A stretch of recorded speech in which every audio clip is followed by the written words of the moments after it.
Hello, magandang araw po sa inyong lahat. Ako po si Hermy at ang aking may bahay ay si Angela.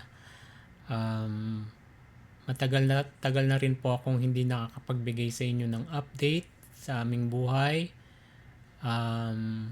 Kaya pagpasensyahan nyo na po dahil napakarami pong mga kaganapan ang nangyari o kasulukuyang nangyayari.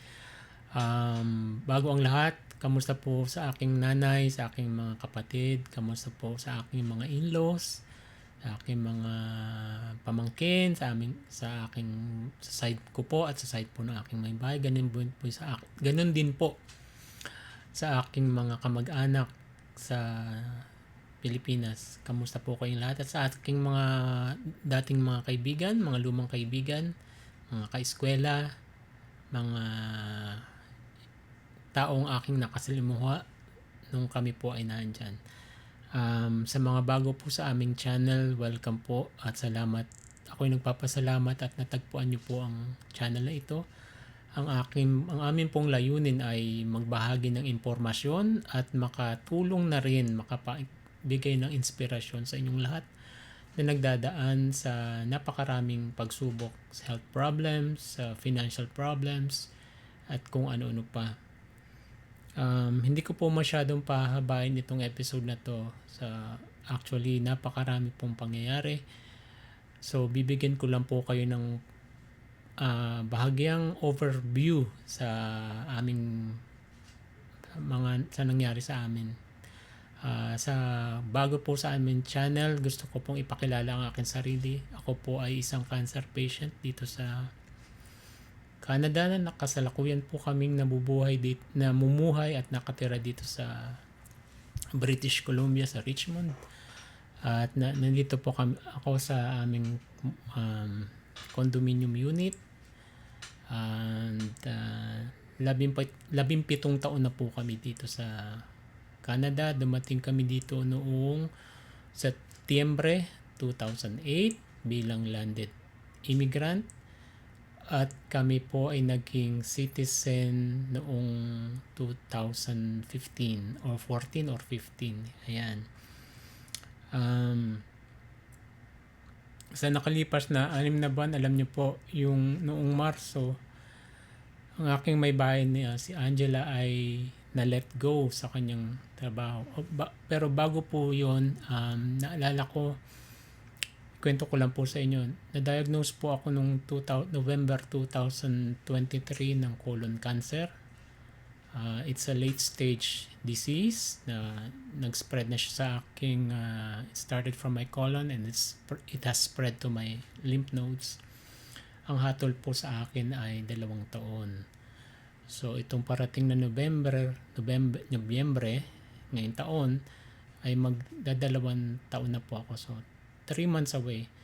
Gayunpaman, nagpapasalamat po ako sa Panginoon sapagkat marami po ang nagsasabi sa akin na hindi sila makapaniwala na meron akong ganitong karamdaman. Yun po ay, ang tawag po natin dyan ay mercy at grasya ng Panginoon. Siya po ang patuloy na nagsusustain sa akin.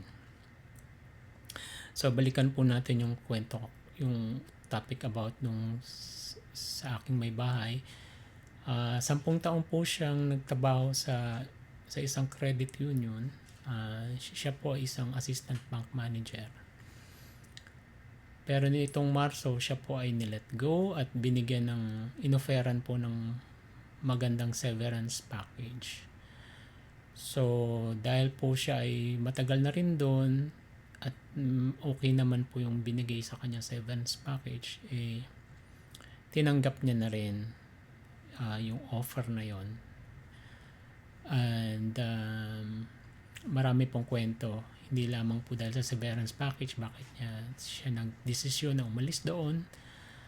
Yun po, kailangan niya na talagang umalis for her own sanity dahil po napaka-stressful na po nung situation.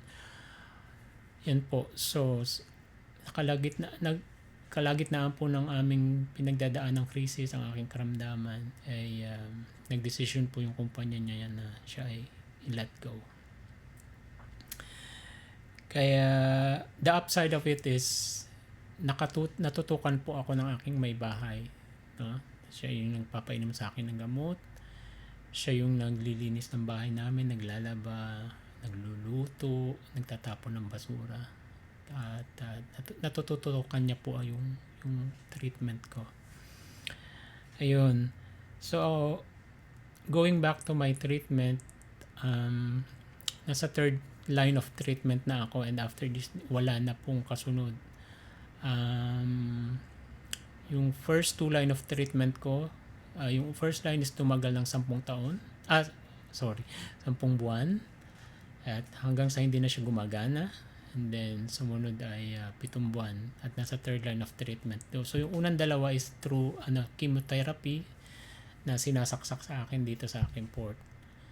At itong huli pills. Akala ko po dati pag pills ka na, ibig sabihin okay ka na. Yung pala yun na po yung huling kayang gawin ng oncologist, kasi dito po sa Canada hindi po lahat libre, gaya nga po na akin na-share sa nakaraang kong naming mga vlog. Yes, you heard it right, hindi libre, kasi meron lang po mga listahan ng tinatawag na funded or covered therapy. Although napakahaba po ng listahan na yon, from quadruple bypass, brain surgery, you name it, cancer treatment, oncologist, CT scan, radiation, you name it. Pero there are things na talagang hindi niya mako-cover. For example, yung mga mamahaling gamot. And kahit yung mga mamahaling gamot, hindi rin naman po nakakasiguro na gagaling ka doon. And yung tinatawag na private treatment, ako po ay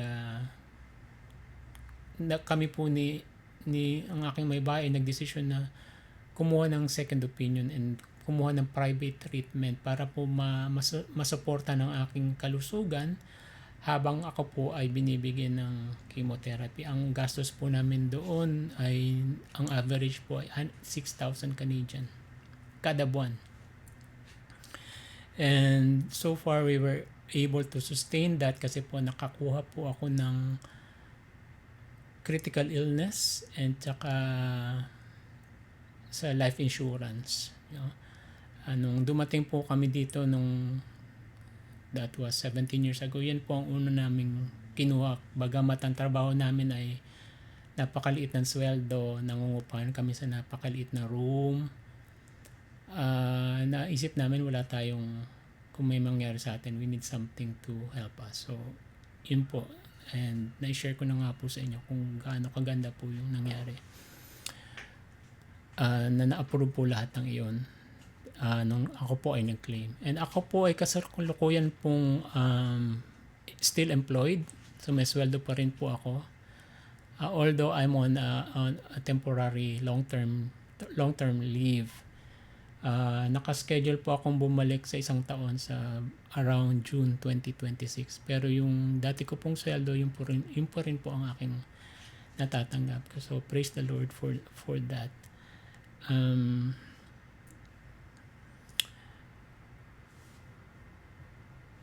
Regarding sa aking treatment, ako po ay pinalad na mapili na isa sa mga mag-a-undergo ng tinatawag na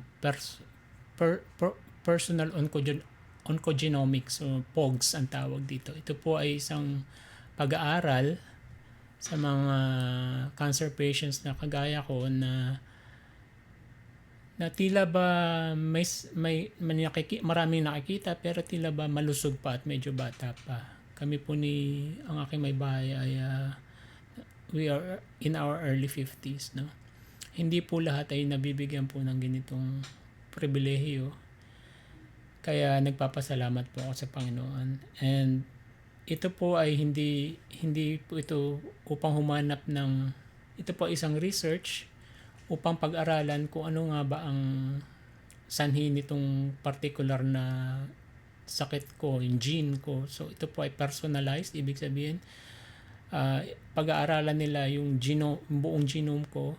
Kukuhanan po ako ng dugo at sample doon po sa aking cancer site at pag-aaralan, i-compare ano ba ang nagda-drive ng cancer ni Hermie sa case niya, ano ba yung mutation niya, ano ba ang pwede nating gawin. No, hindi po ito upang humanap ng lunas, kundi upang makita ko ano ba yung pwedeng gawin ng mga treatment. Magkaiba po kasi yun, akala ko pareho yung treatment sa cure. Yung cure is talagang yung gumaling ka na. Pero yung treatment is yung paano mo minamanage yung sakit mo, that you will continue to live a good quality life, no? Na nagtitake ka ng gamot and with the hope of sana gumaling ka. So ito po ay isang pag-aaral, and alam nyo po, kinuhanan ako ng biopsy noong August 19, no? Para nga bilang bahagi ng pag-aaral na ito. And kahapon, kasi ang gusto nila i-compare gusto nila ng fresh sample ng cancer, di ba? Kasi meron akong nung 2023, frozen yon hanggang ngayon. Gusto nila fresh sample. The good thing is, alam nyo, nung inaano ko, nung kinukuha na ako ng sample through the rectum, ang ginawa sa akin is tinatawag na endorectal ultrasound. Kasabay na po yung pag-insert ng instrumento, ng camera, tsaka ng instrument para kuhanan ako ng sample. Alam niyo, na sedated po ako noon, ibig sabihin tinurukan po ako ng pampatulog o pampamanhid. Pero hindi po ako nakatulog. All the while, habang ginagawa sa akin, gising po ako at nasa harap ko yung camera. Nasa harap ko yung monitor. Nakikita ko po yung loob ng aking sigmoid colon. And for some reason, nakita ko, napakalinis. Meron lang ako nakitang parang tattoo na ginawa nung unang dating gastroenterologist, kasi nung una gusto nila akong operahan, so minarkahan.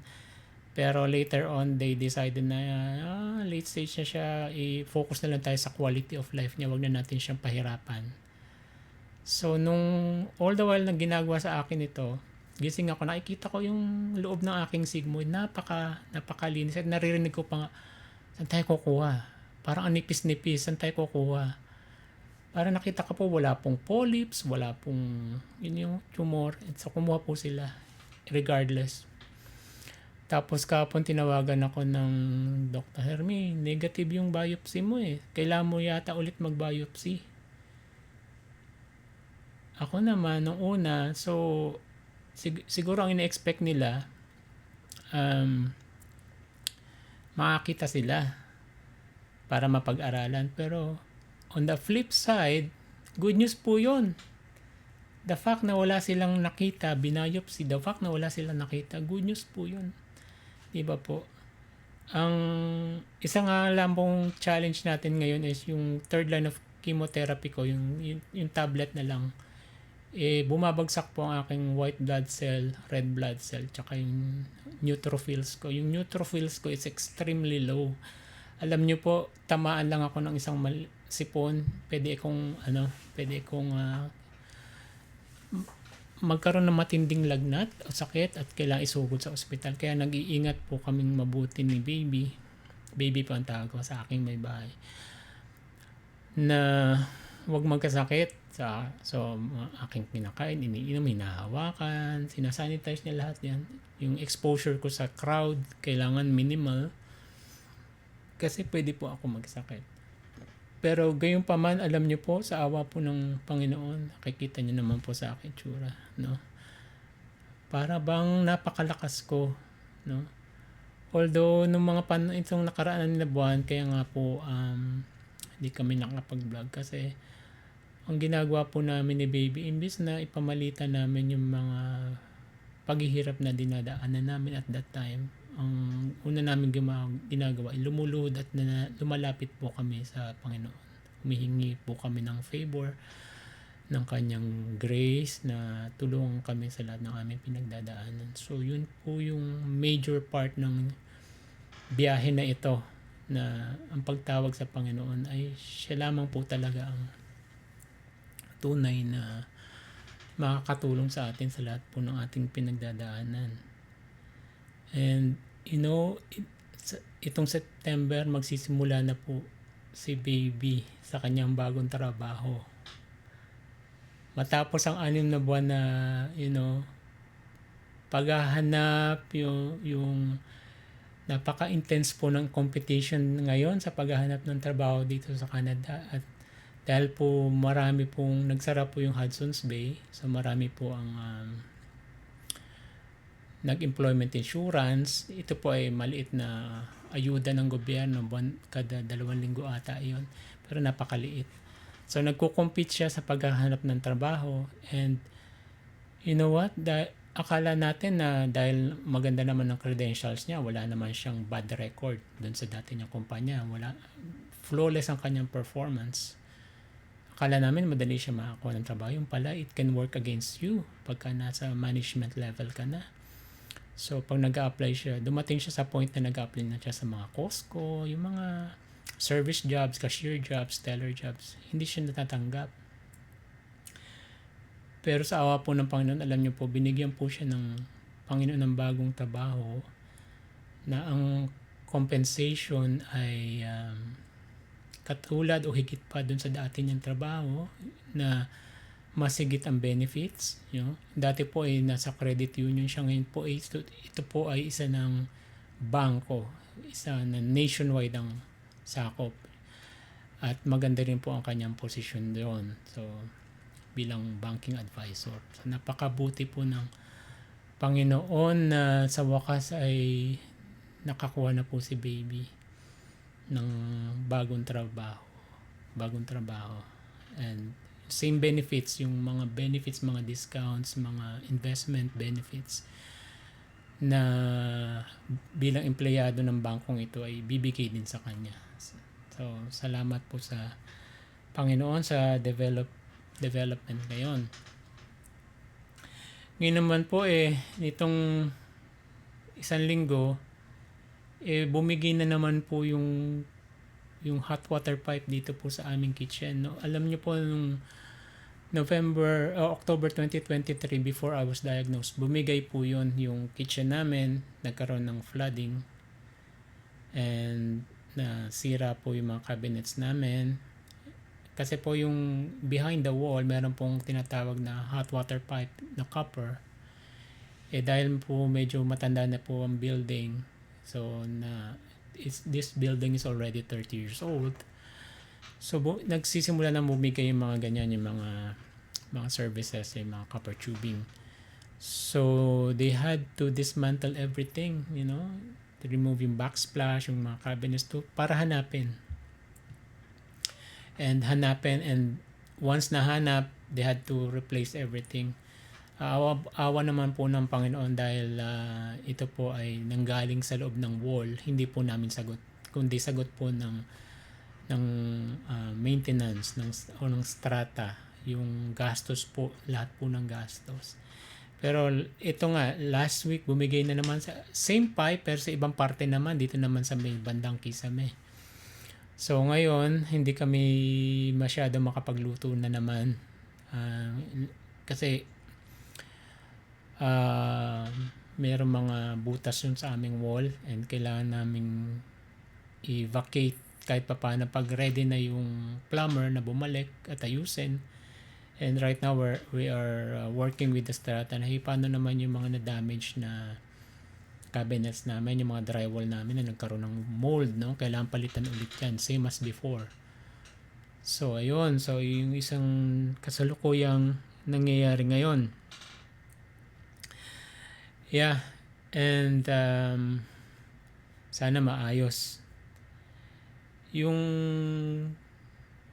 parating is something na yung plano namin ngayon ni baby, like I mentioned, we are in our early 50s na, and sabi namin, ano bang plano natin for the next 5, 10, 15 years?